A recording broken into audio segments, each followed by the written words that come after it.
Salut les amis. Et oui, on a fini tout ce qu'il y avait dans les champs. Il nous reste encore le troisième apport sur les blés. Le problème c'est que je me plains qu'il flotte, et ben maintenant je vais me plaindre qu'il fait beau. Donc il fait trop sec depuis déjà 15 jours. Et si je mettais mon engrais, sachant qu'il n'y a pas d'eau, il n'y a pas d'humidité, il ne va pas se dissoudre. Donc j'attends encore un petit peu. On n'est pas trop à la bourre, mais si ça continue comme ça, je me pose des questions sur la suite des événements. Pour tout vous dire, on ira faire un tour dans l'orge de printemps, les pois qui peinent à lever, les tournesols, ça a besoin d'eau. Bah oui, ça c'est le problème des paysans, c'est ZATS trop chaud, ZATS trop froid. Et là, depuis quelques années, on a vraiment des problématiques climatologiques. Soit on a beaucoup d'eau et c'est le bordel, soit ça devient sec. En fait, on n'a plus de middle, c'est plus modéré aujourd'hui. Qu'est-ce qu'on peut faire pour essayer de limiter ça? Franchement, je sais pas. J'ai différents outils. On essaye de jouer aussi avec les variétés. Mais à un moment, quand on a besoin d'eau, on a besoin d'eau, quoi. Et quand on a besoin d'un peu de sec pour pouvoir travailler, on a besoin d'un peu de sec. Et souvent, ça nous retarde toutes nos dates. Et ça devient vraiment compliqué. Enfin bon, c'est comme ça, il faut faire avec. Quoi qu'il en soit, maintenant, gros nettoyage. Et surtout, on se rend compte qu'en nettoyant le matériel, on a quelques petites pannes. Donc vous l'avez compris, il va y avoir pas mal de mécanique. On ira faire un tour ou deux dans les champs rapidement. J'aimerais aussi faire le N-Tester de la société Yara. C'est une pince qui permet de voir le taux de chlorophylle qui se trouve sur le blé, justement pour ce troisième apport, pour apporter ce qu'il faut. Et comme vous le savez, avec mon Amazon, mon ZAV, je peux aussi faire de la répartition et de la modulation. Je vais en profiter pour le faire. Je vous montre vite fait ce qu'on a à faire en mécanique. Enfin, vite fait. Une vidéo, ça suffira pas. Donc en tout cas, les amis, je suis content de vous retrouver. Likez, partagez et on attaque.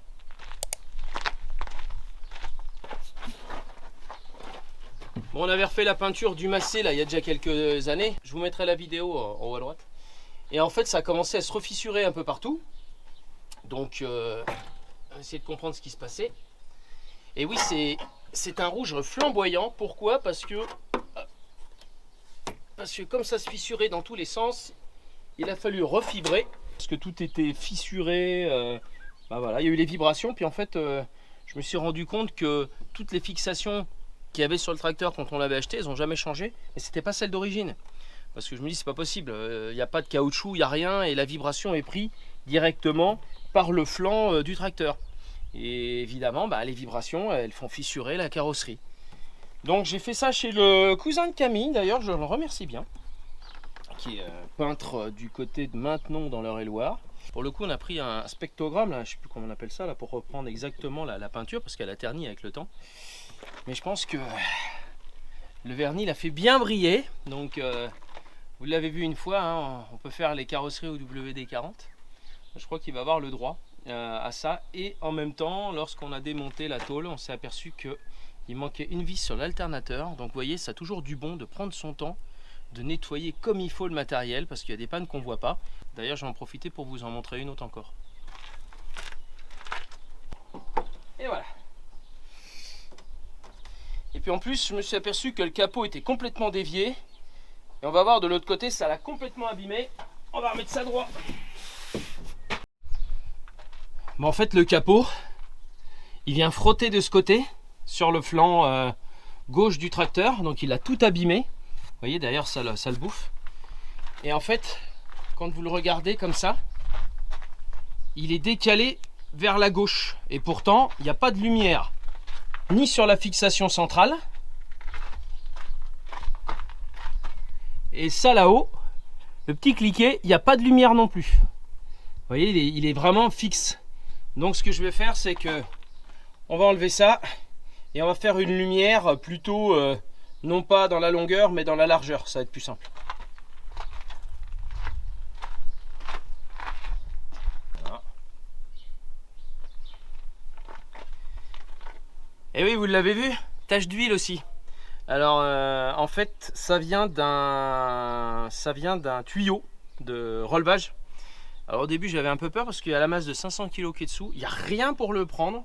Et en fait, je pense qu'en desserrant ici, en enlevant le tuyau hydraulique, on devrait pouvoir sortir. Alors soit il est desserti, soit il est percé, je sais pas, on va regarder ça tout à l'heure. Donc j'ai eu une petite frayeur parce que je me dis mais comment on va faire pour arracher ça? Donc en fait, c'est plutôt bien branlé. D'ailleurs quand j'aurai enlevé ça, on va en profiter pour le sortir. Et puis voilà. Et en même temps, on a vu qu'il n'y avait plus de clim non plus. Je vois qu'il y avait une petite fuite à ce niveau-là. Donc le tracteur n'a plus de climatisation. Je vois qu'il y a une fuite là. Je vais en même temps changer le filtre là parce que ça se remplit d'eau. Comme il n'y a plus du tout de gaz d'ailleurs dans la clim du tracteur, je pense que c'est à cause de cette fuite là. Je verrai avec Alexandre, là, vous l'aviez déjà vu dans les vidéos. Il me faisait entre autres la clim du Ford. Il avait déjà fait la clim du Massey. Mais il y a peut-être un joint qui a séché, il a un peu d'âge. Je vais en profiter pour changer, je ne l'avais pas fait la dernière fois. C'est le filtre déshydrateur. En fait, il y a plein d'eau là-dedans, on ne le change jamais. Le tracteur, il est 2006, il n'a jamais été changé. Et c'est pas bon en fait. Donc je vais en profiter, j'en ai recommandé un autre.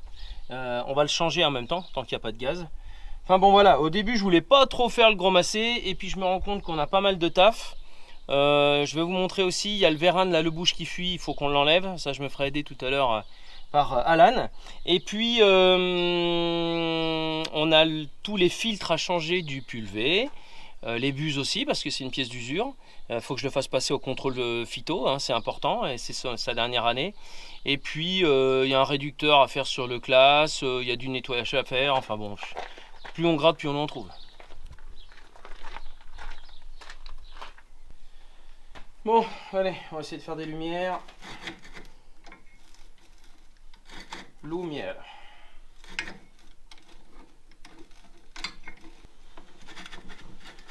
Ça c'est un petit investissement que j'avais fait la dernière fois là.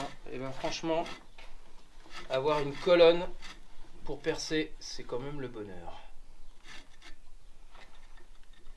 Allez.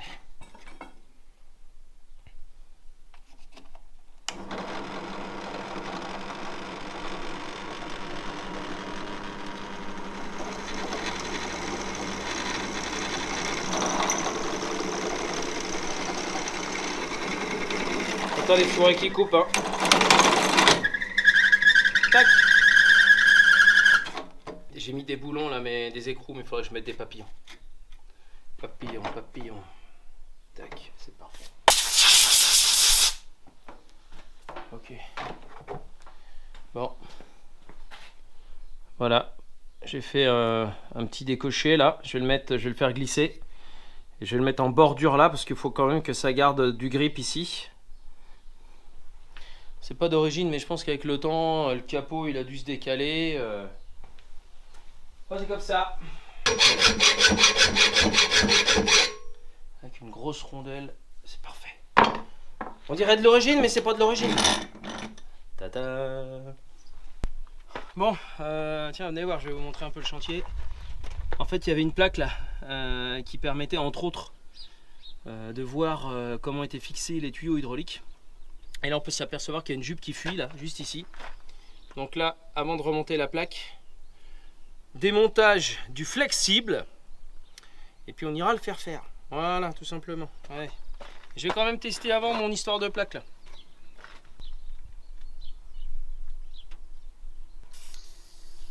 Hop là.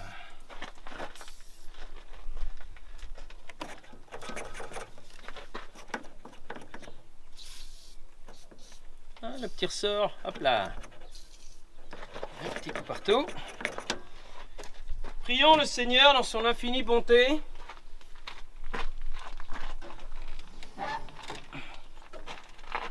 Allez, il faut que ça marche.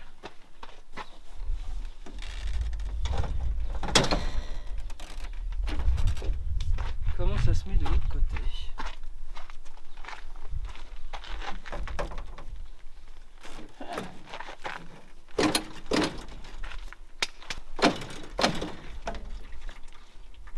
Ah! Oh, c'est beau! Oh, c'est beau!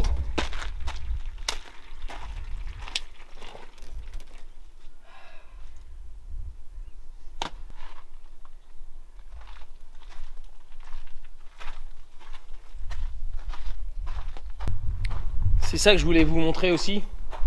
Je sais pas si vous vous souvenez, j'avais toujours des gros problèmes de démarrage avec ce tracteur. Et donc j'ai eu un problème en fait de pompe LS. Donc je l'ai emmené chez Moro, ils me l'ont changé. Ça je vous l'avais expliqué. Et on a rechangé encore le coupe-circuit, je l'ai dû le changer 4 ou 5 fois. Et en fait c'était un câble de batterie derrière qui était pourri. Mais ça fait longtemps, mais personne ne l'avait jamais vu parce qu'on n'arrivait pas à le voir. Et je vais vous montrer quand même aujourd'hui comment il démarre. Parce que ça, je peux vous assurer, c'est du bonheur. Allez. Voilà, bonjour, c'est Ferguson, enchanté. Allez, c'est parti.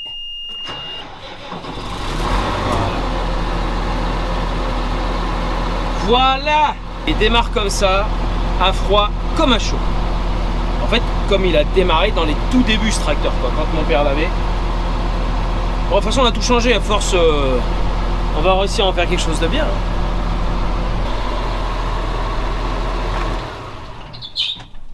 Bon, à présent, je vous explique ce qu'on va faire. Donc, là, le bulge est ici, la remorque, et j'ai une fuite au niveau du vérin. Il y a un vérin central qui permet évidemment de monter la caisse pour vider le grain, ou ce qu'il y a à l'intérieur.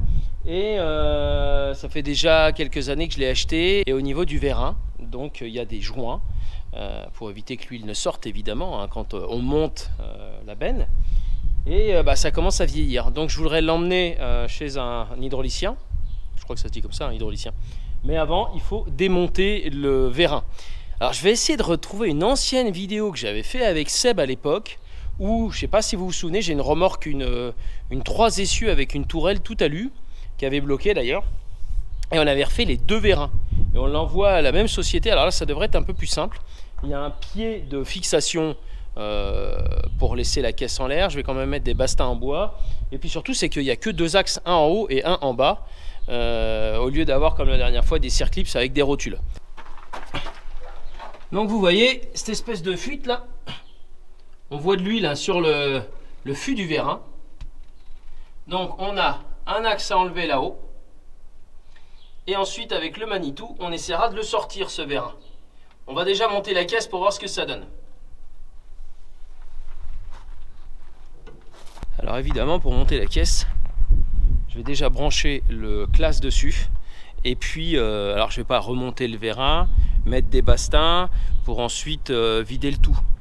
L'intérêt c'est que je puisse enlever l'axe et que ce soit le Manitou qui lève, comme ça mon fût n'aura pas d'huile hydraulique du tracteur.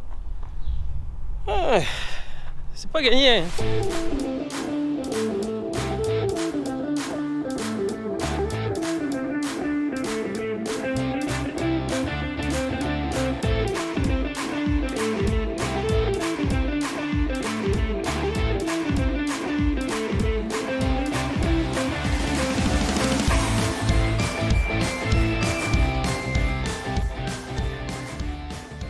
Je vais vous expliquer la manœuvre.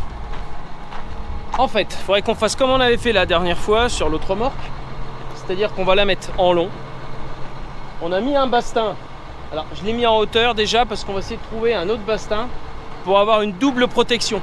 Ça me plaît pas. Tout seul, ça me plaît pas. Donc, remettre un autre bastin bois. Et parce que qu'est-ce qui va se passer? Là, on a mis ça ici.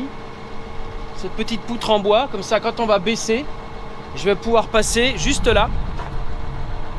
Je vais passer les pales du Manitou. Comme ça, on va pouvoir le lever de face.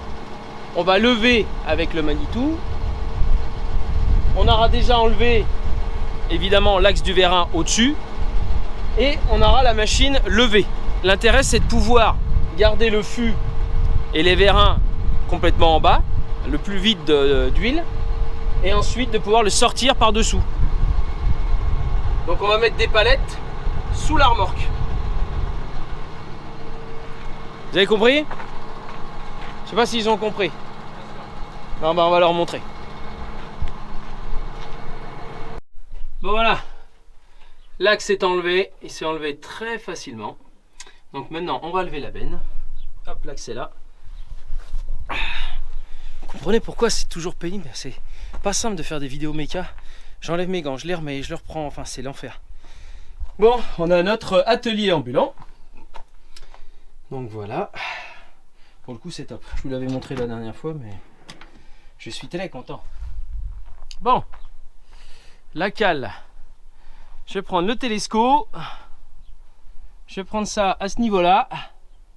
Et on va lever en douceur. En douceur.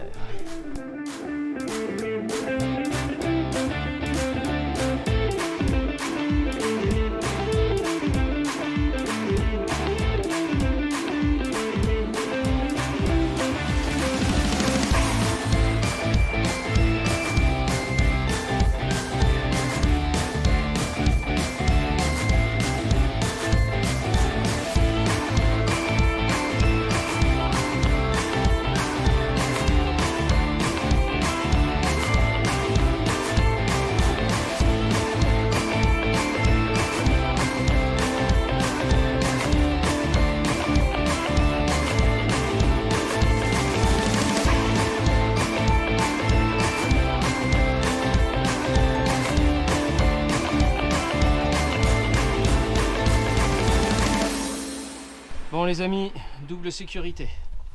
Parce que moi ça me plaît pas. Donc on a remis à bastin. Maintenant il va falloir que on sorte. Donc on dévisse les écrous de chaque côté. Ah j'aime pas me foutre là. Putain. Hop là, voilà. Bon. Alors on va dévisser l'arrivée hydraulique ici. Alors évidemment c'est un simple effet. Hein. Donc arrivée hydraulique ici. Ensuite on enlève les deux fixations de chaque côté qui servent de rotule. Et on va essayer de prendre peut-être... et je vais voir si on peut pas essayer de trouver un axe. Attends, on se mettrait de chaque côté là.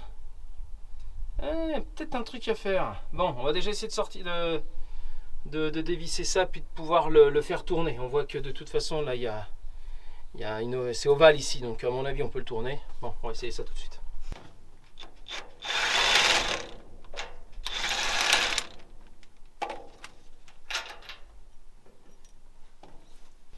Écoute, si ça tombe, ça tombera sur la clé, mais ça tombera pas sur ma gueule.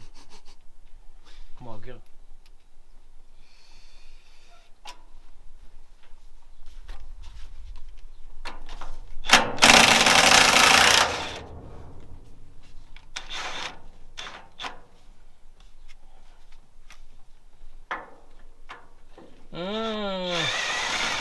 Cette bonne huile hydraulique.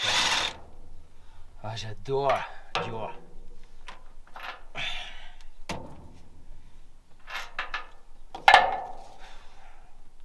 Franchement, je trouve que c'en est quasiment bizarre que ça se passe aussi bien.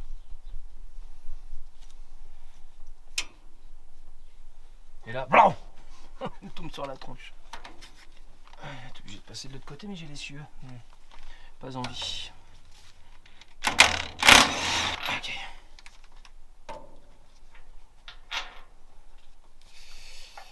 J'aime bien que les écrous aillent avec leurs vis. Ah! Eh mais c'est une feinte. Ouais, il y a un point de soudure, je viens de le voir. Putain, il y a un point de soudure. Oh. Disque c'est reparti. Pourquoi il y a un point de soudure? Pourquoi vous avez mis des boulons avec un point de soudure? Puis un point de soudure avec l'huile. Oh, c'est trop bon ça. C'est super. Comment Très heureux d'avoir mon fût de vidange. Voilà. À l'époque, on vendait ça et j'arrive plus à en retrouver. C'est pour la vidange des tracteurs. Vous l'avez vu dans les tout débuts des vidéos.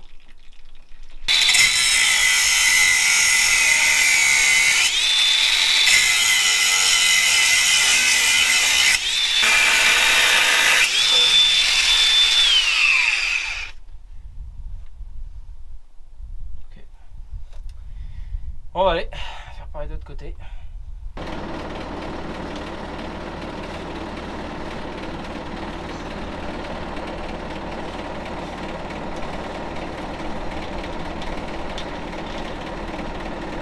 En fait, j'utilise ce que faisaient les maçons à l'époque, hein, le levier. Et voilà. Ah, c'est tellement simple.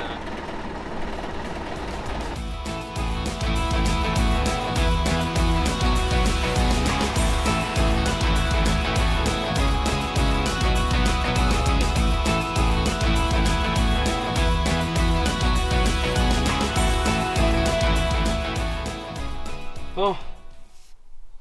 Tout est mêlé propre pour ressouder. Pour le coup, j'ai utilisé un disque à lamelles pour vraiment réussir à enlever la matière et la soudure pour avoir quelque chose de bien plat et de bien propre. Bon ben voilà, ça c'est fait, il n'y a plus qu'à emmener le vérin directement chez le professionnel et puis on remettra ça après. Allez, on va s'occuper du pulvé à présent.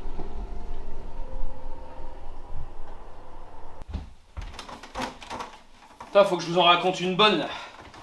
On passe notre temps à ranger et des fois c'est rangé, on sait même pas où c'est. J'ai cherché les autocollants de l'Axial sur les côtés, ça vaut 350 boules.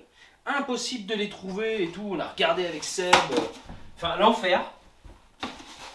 Et en fait, vous savez quoi? L'ordinateur il est mort là, j'en ai ramené un de chez Prodil. Il y avait une trousse d'ordi et dedans, il y avait les autocollants. T'as un truc de dingue. Bon, comme je vous expliquais tout à l'heure, j'en ai profité pour... Alors les joints d'origine, il y a des joints noirs à l'origine et j'ai vu que c'était pas les mêmes diamètres. Quand on va sur Amazon, il y a eu des changements. Donc j'ai rechangé les joints, les deux, bon, pour le prix que ça valait. On va aller voir, je crois d'ailleurs que... celui-ci,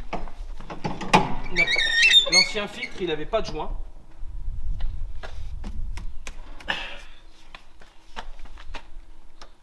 Si je le serre. Adieu. On a fait un désherbant là sur tournesol là, avant de la merde. Pourtant il a été rincé. Vous voyez, il n'a même pas de joint. Tac, allez, on va y remettre celui-ci. J'ai mis des petites flèches parce que comme il y en a un qui est plus grand que l'autre, on sait que celui-là c'est vers le haut. Voilà. Tac. La décompression ici.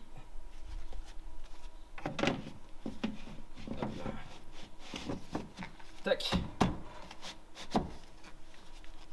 Et voilà.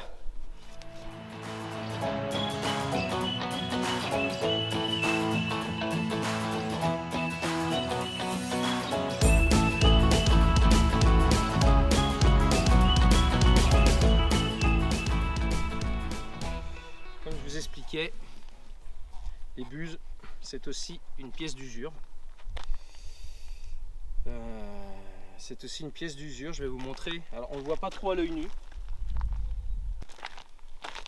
Avec le temps, vous avez une petite fente qui est ici. En fait, avec le temps, le jet d'eau qui passe use un peu en fait le trou de la fente. Et on ne s'en rend pas compte, on se dit c'est de l'eau sur du plastique. Mais en fait, avec le temps, il y a quand même une petite abrasion qui se fait. Et on a des pressions qui sont plus vraiment identiques selon les buses. C'est pour ça que moi je les change tous les 4-5 ans. C'est important d'avoir des buses qui aient un bon pinceau, on appelle ça un pinceau, le filet d'eau. Puis voilà, puis avec des désherbants là, qui pâtent tout là. On va voir les nouveaux. Tac. Alors, vous n'allez pas voir grand chose à la nuit, bon, à part le fait qu'elles soient bien décolorées. Alors moi ce sont des T-Jet que j'ai dessus. Elles ont tout un nom, c'est des AIXR. Alors c'est des AIXR 110025. C'est des buses anti-dérive. Donc imaginez, bon, il y a une vraie décoloration. Hein. Attendez, je vais vous montrer. Tac. Et il y a aussi une petite usure sur le pinceau logé. Donc, je vais toutes les enlever. Je vais en profiter pour nettoyer tous les petits filtres. Je vais les faire baigner dans l'eau déjà. Et puis ensuite on remettra ça nickel. On va refaire les joints, je vais vous montrer. Bon, je vais vous montrer tout de suite, suivez-moi. Quand on avait fait la vidéo avec Pierre d'Amazon, je vous la remettrai en haut à droite. On avait démonté tout le tableau de bord, là, toute la console. Parce que derrière vous avez des petits joints qui avec le temps s'altèrent et s'usent. Et on a des petites fuites, donc je vais en profiter pour démonter, nettoyer. Regardez si des pièces de type van n'ont pas de l'usure au niveau de la fermeture, c'est important. Et puis après je vais rechanger les filtres et l'huile des deux pompes qu'on peut voir ici. Vous voyez ces deux pompes là qui sont en série. Bon, c'est de la 1540, je vais leur faire une bonne vidange. Et puis un bon gros nettoyage. J'ai des produits qui décapent les cuves, qui enlèvent en fait tout ce qui est collé dessus, hein, tous les résidus collés dans la cuve et dans les rampes. Et puis voilà, gros nettoyage, graissage. Et puis après ça, j'appelle le technicien. C'est des sociétés spécialisées qui viennent contrôler vos pulvées. Ils viennent entre autres, bon, ils regardent l'état général évidemment, et puis ils contrôlent la volumétrie lorsque lorsque le pulvé fonctionne. Et il ne va pas faire buse à buse, mais il va contrôler le volume d'eau par rapport à ce que nous on a précisé dans le boîtier. Donc après, il vous code un petit macaron avec le contrôle périodique du pulvé, et puis c'est reparti pour quelques années, mais ils ont encore réduit. Je crois que c'est 3 ans maintenant. Toujours bon à faire du pognon.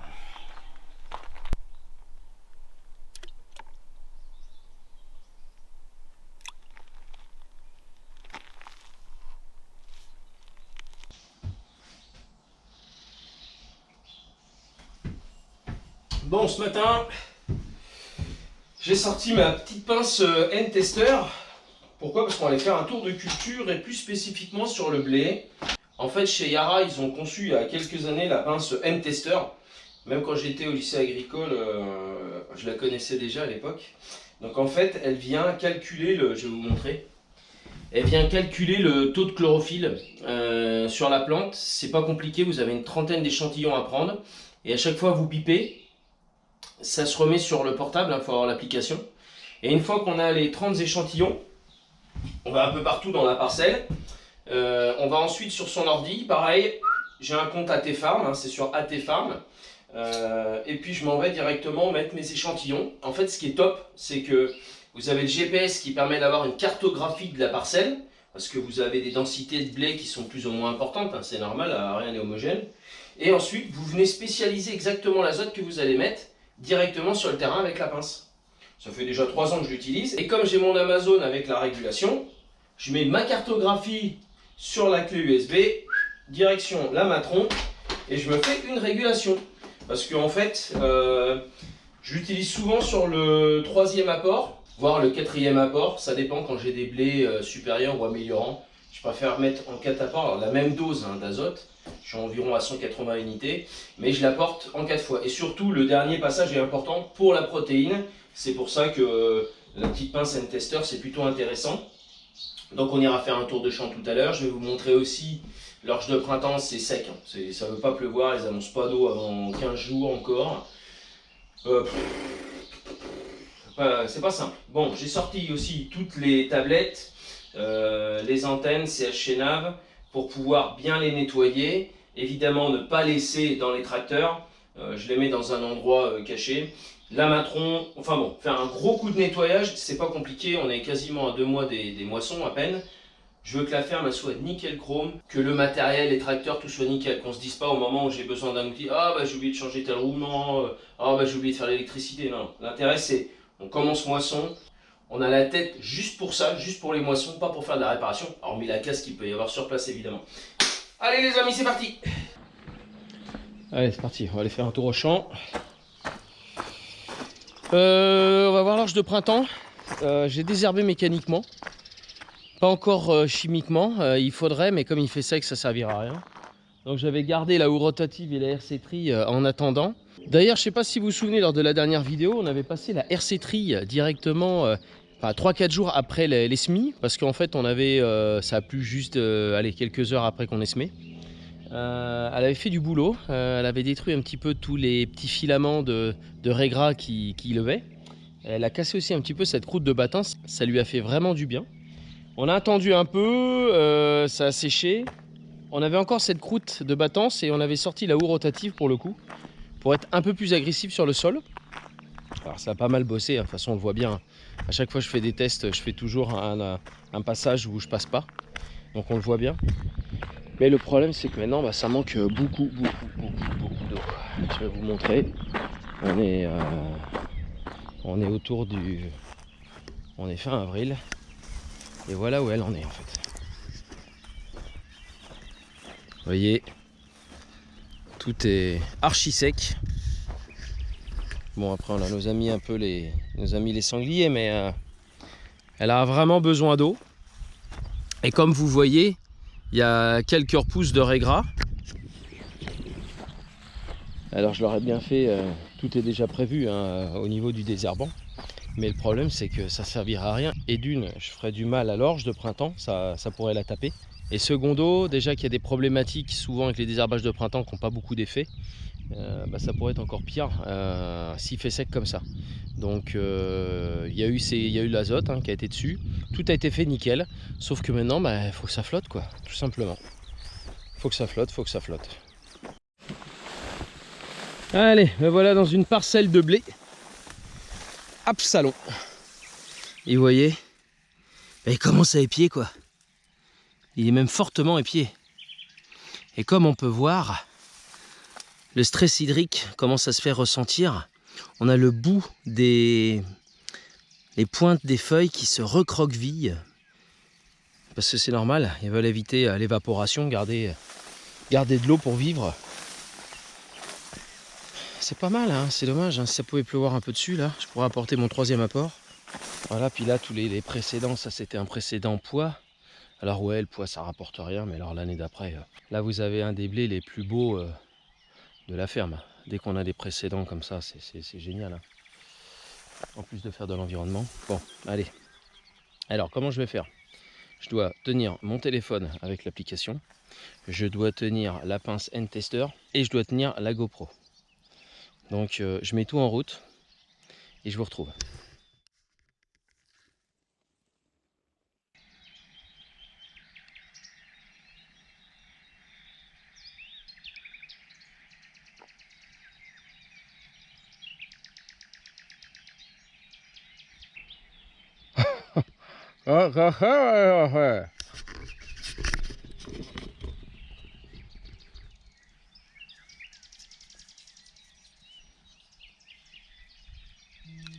Allez, c'est parti.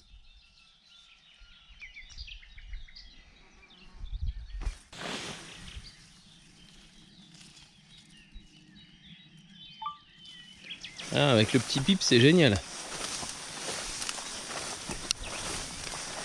Bonjour, bonjour.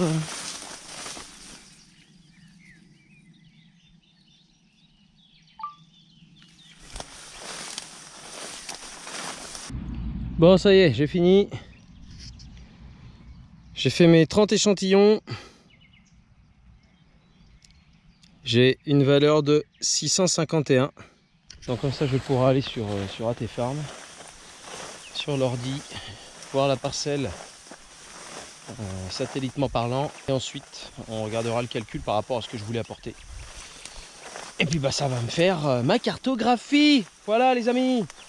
Et franchement, quand on fait chier le monde agricole en disant ouais c'est des pollueurs et tout, c'est un truc de dingue. Enfin je veux dire, il y a combien de pays qui font ça? Ça j'aimerais bien savoir.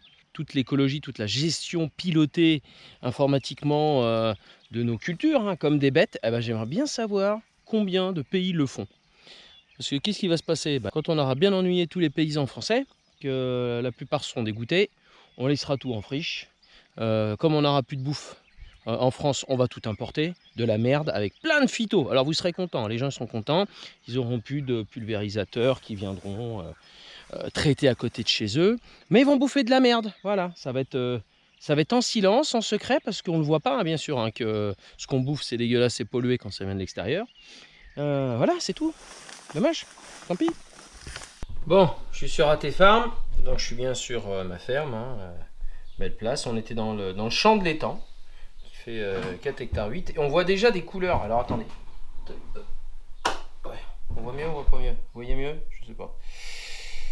Donc on a des croissances, voilà, on a des couleurs qui nous permettent de voir la croissance du blé. Donc on est bien le 24, on va même sélectionner le 25, hein, parce que on est le 25 au matin. Mais ça, ils ont fait ça hier. Ok. Donc, eh ben, je vais commencer à mettre quelques détails. Donc ça a été fait, type de culture, blé d'hiver, voilà, les conseils. Voilà. Donc là, il me demande, vous voyez, le département, la variété, la liste du stade, etc., etc. Donc je fais le point là-dessus et on regarde ce que ça donne. Ok, donc j'ai mis, en gros il demande le potentiel de rendement, ce que vous avez déjà mis en azote, le type d'azote, etc. Donc il me dit bien qu'il y a 40 unités à mettre, surtout pour la protéine. Et maintenant en fait je vais créer ma carte qui va me permettre, enfin qui va surtout permettre à mon épandeur, à mon ZAV Amazon, de pouvoir faire de la modulation. C'est-à-dire qu'il va apporter plus d'engrais quand il y en a besoin, moins.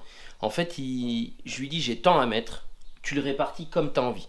En gros, c'est ça. Donc il y a des endroits clairs, et ben, il va peut-être mettre que 20 unités, puis des endroits très foncés où il y a vraiment du potentiel, il va monter à 60. Quoi qu'il en soit, ce que vous aurez apporté au kilo près, tout sera épandu. Il n'y en aura pas à rajouter, il n'y en aura pas d'enlever. Il fait juste une répartition. On appelle ça une modulation.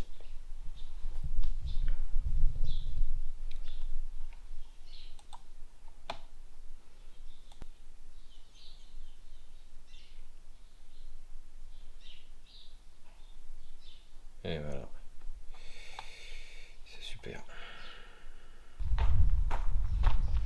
Vous voyez les amis, je suis fier de montrer ce qu'on est capable de faire en France et la qualité du travail qui est effectué par le monde agricole. Donc là c'est l'engrais que je vais mettre en troisième apport. Donc voilà, de la 33,5. Alors ouais, je suis d'accord. C'est un peu plus cher. Mais par contre l'assimilation, ça n'a strictement rien à voir. C'est pas de l'urée, c'est clair. Donc le produit est plus cher mais apporte plus en fait. Ce qui est important de voir souvent dans le monde agricole, c'est ce qui se passe à la fin. Et malheureusement les trésoreries des fois nous obligent à faire le contraire en fait. Ce qui s'est passé un petit peu d'ailleurs dans mon deuxième apport où j'ai fait de l'apport uréique, de l'amidas. Alors j'ai eu des réflexions, ouais tes colzas c'est trop tard, c'est mort avec de l'urée. Ils sont vachement bien retapés, je peux vous le dire. C'est top, ça fait plaisir. Et je vous parlais d'ailleurs de mon épandeur Amazon qui fait la modulation. Vous le connaissez, c'est mon ZAV. C'est un des seuls produits depuis que je suis installé que j'ai acheté neuf. Et j'en suis très très satisfait. Vraiment.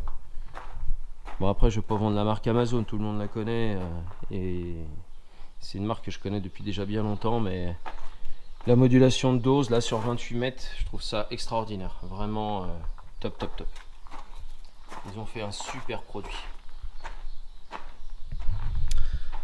Enfin voilà les amis, j'espère que ça va pleuvoir un petit peu, c'est pas parti pour, on va peut-être avoir quelques millimètres de temps en temps par-ci par-là, mais ça va être encore une partie compliquée. Je sais qu'il y en a plein qui vont se mettre tournesol et surtout maïs dans le sec.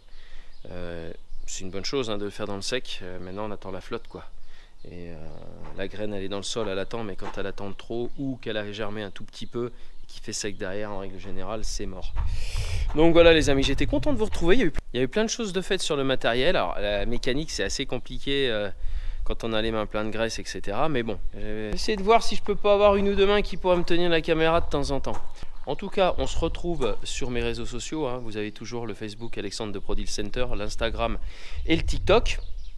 Et je pense qu'on va se retrouver bientôt pour un peu de changement. Salut les amis, ciao.